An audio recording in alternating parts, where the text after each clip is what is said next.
이태영 목사의 울림이 있는 이야기.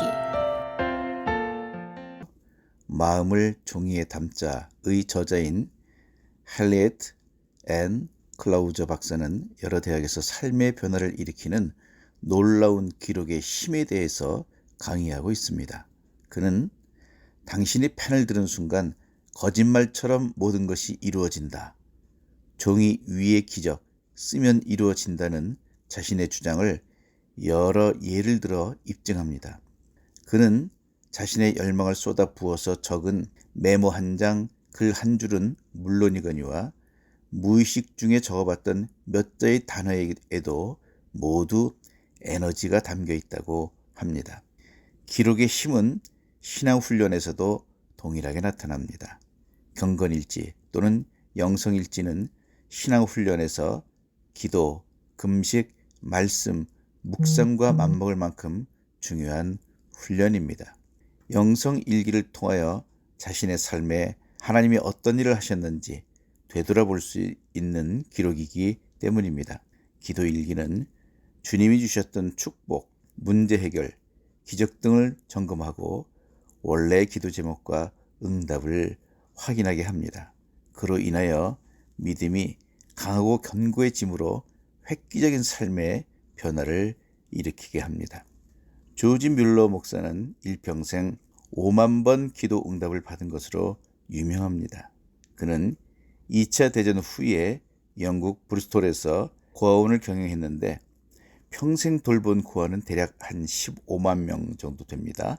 고아원을 경영하며 드린 모든 기도를 매일매일 일기에 자세히 기록했습니다. 그는 5만 개의 기도 제목과 그 응답을 일기에 기록하며 자신도 놀라운 감격과 확신을 가졌을 뿐만 아니라 많은 사람들에게 살아계신 주님을 증거할 수 있었습니다. 기도의 원그리기에 소개된 킴벌리는 자기의 소원은 가장 큰 방송사의 기자가 되고 백악관 취재 기자가 되는 것이었는데 그 소원이 이루어지기까지 여러 과정을 겪으며 10년 동안 모든 것이 자신에게 달려있는 것처럼 일도 했지만 또한 모든 것이 하나님께 달려있는 것처럼 기도했습니다. 그리고 그녀는 자신의 기도 제목들을 기도 일기에 기자가 취재하듯이 기록해 놓았습니다. 킴벌리는 이렇게 기도의 내용을 충실히 기록한 덕분에 지난날을 되돌아보며 하나님이 어떻게 인도하셨는지 분명하게 추적할 수 있게 되었다고 고백합니다. 선교사 프랭크 루박은 중년에 이르도록 신앙생활에 만족하지 못하고 있었습니다. 그러던 그가 영성 일기를 쓰기 시작하면서 하나님의 임재와 동행을 깊이 경험하게 되었다고 그의 책 프랭크 루박의 기도 일기에서 고백하고 있습니다. 하나님은 이스라엘 백성들에게 이 묵시를 기록하라고 명령하셨습니다.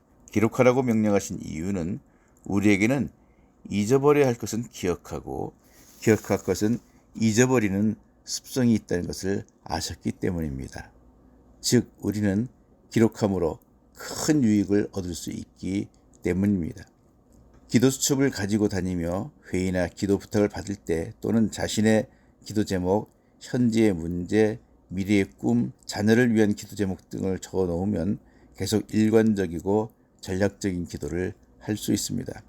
가끔 기록한 것 훑어보며 계속 기도할 내용에 동그라미를 그립니다.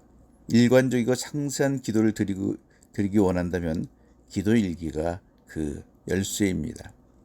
가장 작은 연필이 가장 긴 기억보다 낫다. 확실한 기억보다 희미한 기록이 더 낫다.